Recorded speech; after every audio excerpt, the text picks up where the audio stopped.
अटल के जमाने में भरी संसद में पार्टी के लिए पहाड़ की तरह खड़े होते रहे। अब मोदी के लिए विपक्षी सांसद को दौड़ाया। आखिर अटल के हनुमान की क्या है कहानी, जिसे अटल ने चुनाव लड़ाया, फूलन देवी को हराकर संसद पहुंचाया। आखिर वीरेंद्र सिंह मस्त को संसद में मिठाई क्यों खिलाते थे अटल? वीरेंद्र सिंह मस्त का संसद में जलवा बरकरार।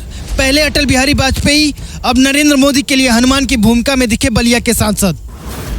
बलिया की भाजपा सांसद वीरेंद्र सिंह मस्त का नाम तो आपने सुना ही होगा। ये वही हैं जिन्हें अटल जी के हनुमान के रूप में जाना जाता है। मस्त पूर्व प्रधानमंत्री अटल बिहारी वाजपेयी के बाद अब पीएम मोदी के भी हनुमान वाली भूमिका में आ गए हैं। इसका जागता उदाहरण अविश्वास प्रस्ताव पर चर्चा रहा। अविश्वास प्रस्ताव पर चर्चा के समय मस्त ने ऐसा काम कर दिया कि पूरे देश में उन्हें भाजपा का हनुमान बताया जाने लगा। अटल बिहारी वाजपेयी और वीरेंद्र सिंह मस्त के बीच का रिश्ता बहुत ही खास रहा है। चाहे कोई जनसभा हो या संसद, वाजपेयी और मस्त के रिश्ते को हर कोई जानता है।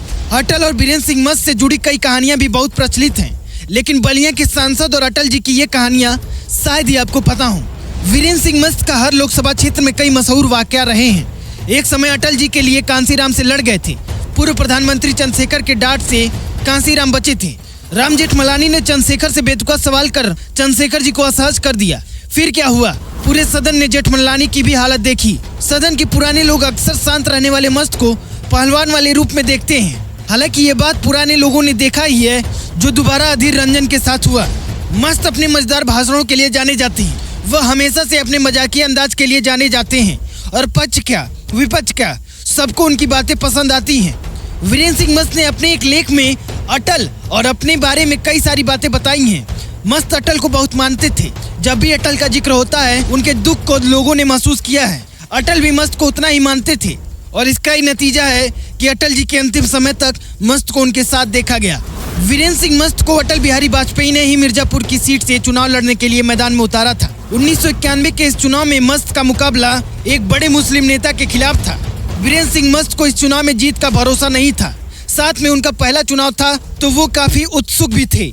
लेकिन अटल बिहारी वाजपेयी ने उनकी इस राजनीतिक शुरुआत में भी मदद की। 1998 में अटल जी ने अपने हनुमान से फूलन देवी को पटकनी दिलाया। जहां एक तरफ मस्त परिणाम को लेकर चिंतित थे, वहीं अटल उनके लिए जनसभा करने पहुंच गए।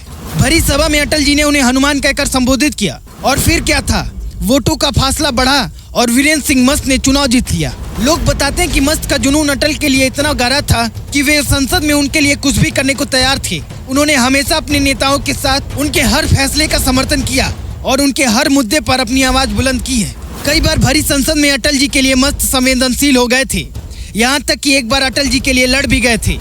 मस्त का प्यार सिर्फ अटल जी के लिए ही नहीं, वरन प्रधानमंत्री नरेंद्र मोदी के लिए भी है। मस्त हमेशा मोदी की प्रशंसा करते हैं, उनके साथ हर मुद्दे में साथ खड़े होते हैं। हाल ही में उसका एक उदाहरण भी देखने को मिला।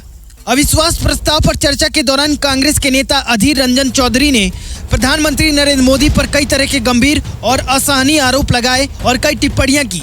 वीरेंद्र सिंह मस्त को यह बात बहुत नागवार गुजरी और अधीर रंजन चौधरी की तरफ दौड़ पड़े। उन्हें सत्ता पक्ष के कुछ मंत्रियों और सांसदों ने समय पर पकड़कर रोक लिया, वरना स्थिति और बिगड़ सकती थी। इस घटना के बाद से ही लोग अटल बिहारी वाजपेयी और वीरेंद्र सिंह मस्त के दिनों की याद करने लगे, और वीरेंद्र सिंह मस्त के मस्त होने की चर्चा और भी बढ़ गई। हालांकि वीरेंद्र सिंह ने कहा है कि उन्होंने संसद की मर्यादा का हमेशा सम्मान किया है, लेकिन उन्हें अपने नेता का अपमान सहन नहीं हुआ।